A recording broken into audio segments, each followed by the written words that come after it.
Howdy, folks. Old Saw here, and have I got a very special story for you tonight. This one speaks to those primal fears we're all born with.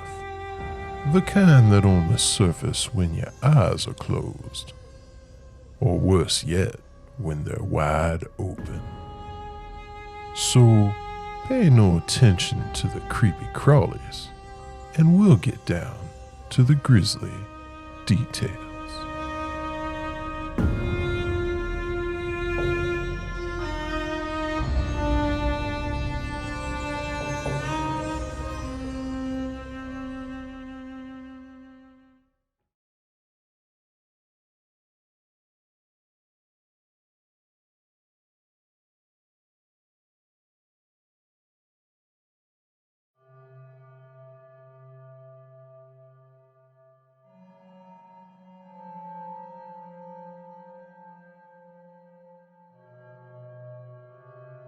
Drain.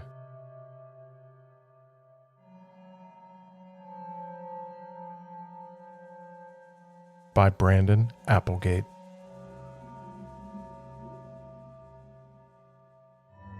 Performed by Don Tackett.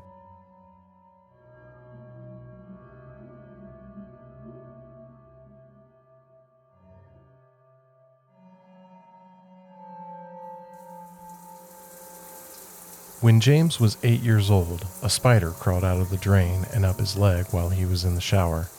It was a big one, black with yellow stripes. Little hairs sunk into his skin with each rapid footstep, stinging as it sprinted up his shin.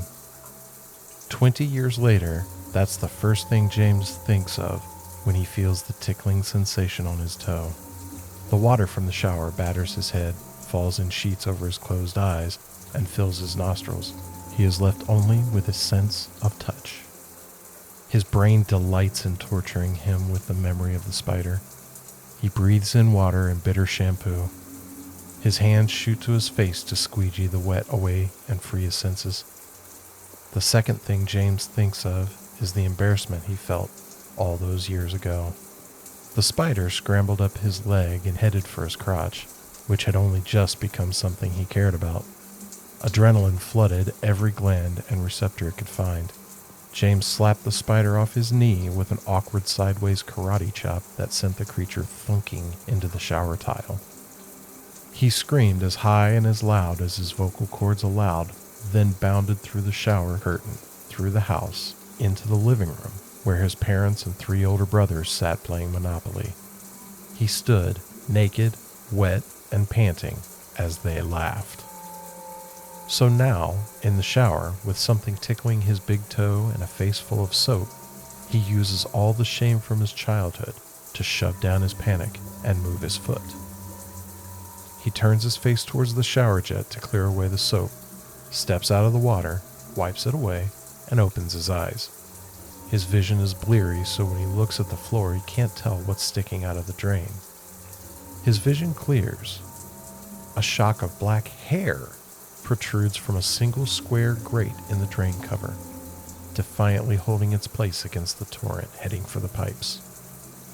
The miserable bitch has been dead for months and I am still dealing with her mess, he hisses silently in his mind, a frown marring his face. His wife, Catherine, was a neat person in most respects, except for the hair.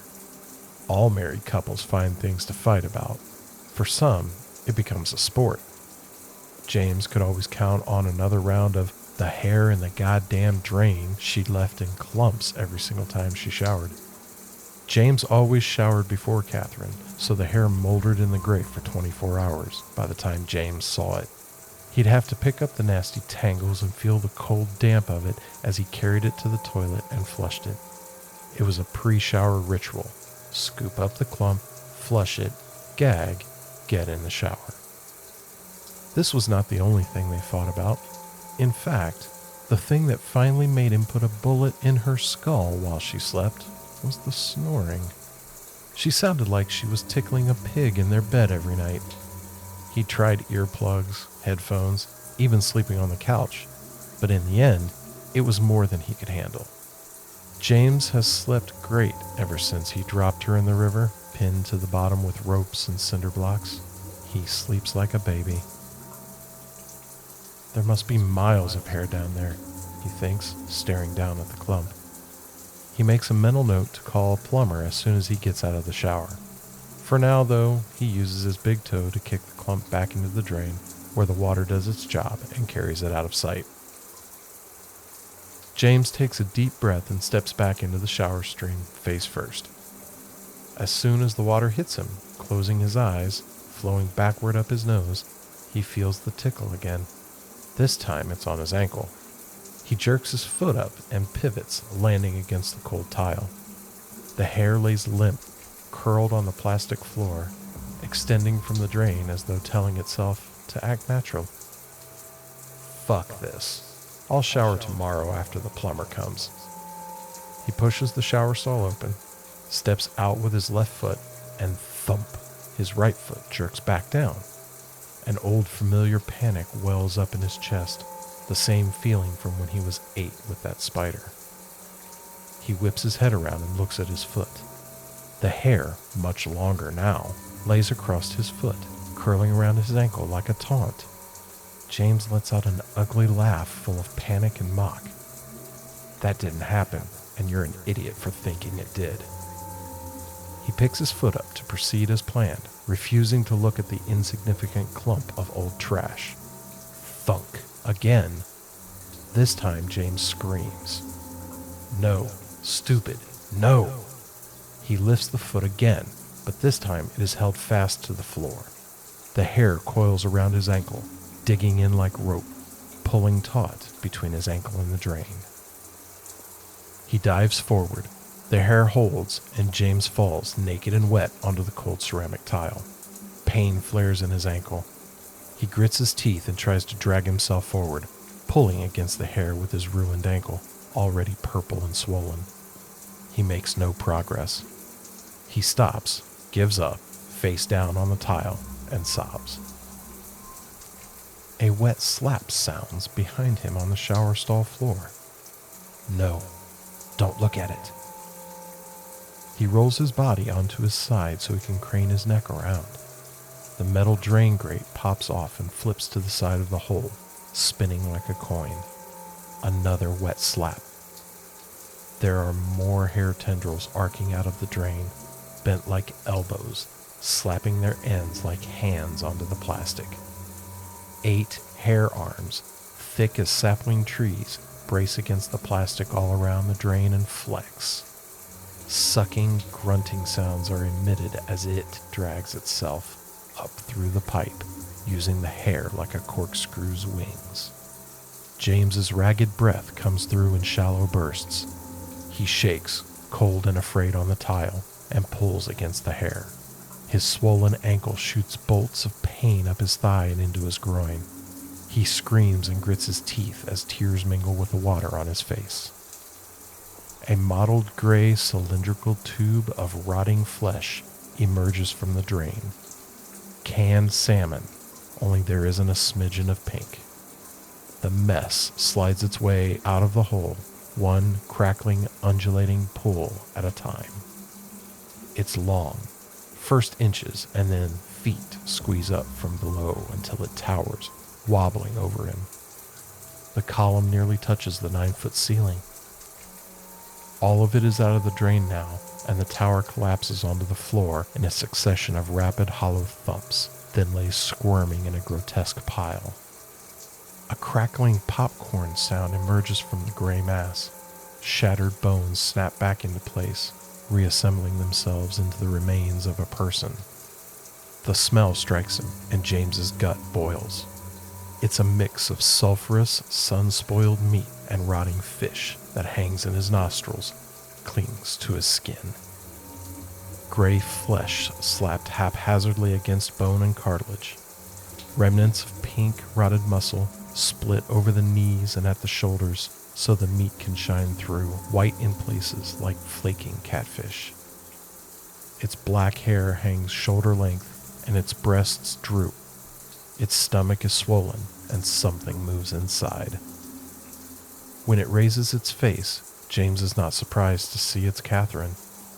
Her blind eyes are stark white in her face, and her teeth blackened, yellow-orange drool dripping from her sagging gray lips. Oh God, her stomach. How long has it been?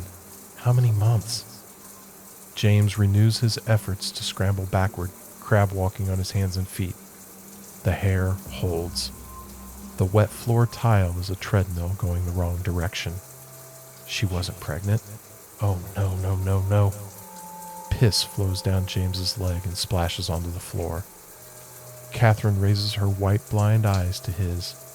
Her ruined mouth splits open in a grin that sends more orange fluid spurting onto her chest and dribbling down onto the beige plastic shower floor.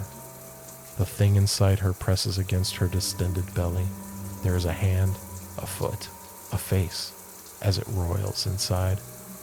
The face stops and the mouth opens and closes, splitting the belly skin. Catherine only laughs, a sound made of mucus and fluid, a rhythmic boiling of gore in her throat. The child that emerges from Catherine chews through her midsection with a full set of sparkling white serrated shark's teeth that fill its mouth so fully it can't close its lips. It flops onto the shower floor on its back, then throws itself onto all fours. Its skin is as gray as its mother's, and its arms and legs and tummy are globular fat rolls that would be cute on another baby.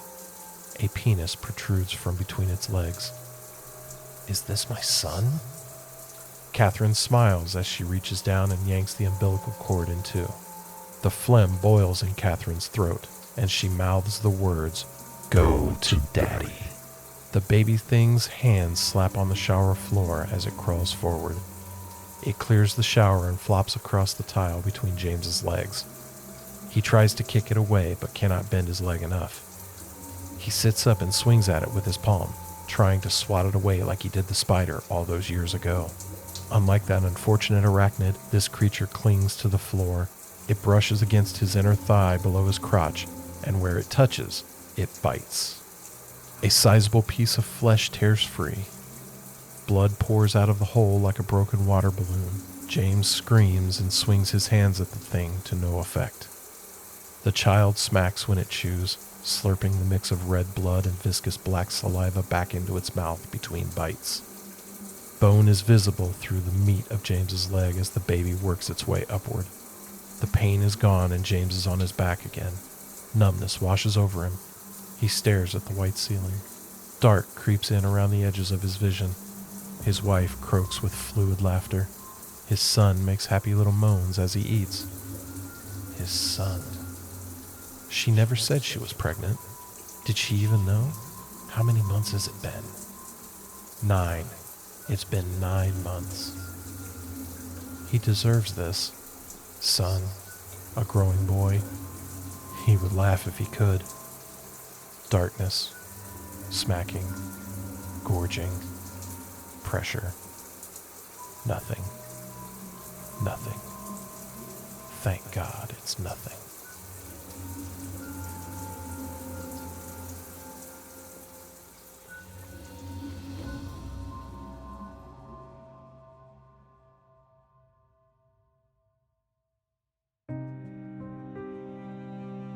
I'd like to thank y'all for stopping by this evening. We always enjoy the company and hope to see y'all again real soon. Until then, remember that horror ain't about us living in darkness. It's about darkness living in us. So, try to stay close to the porch light.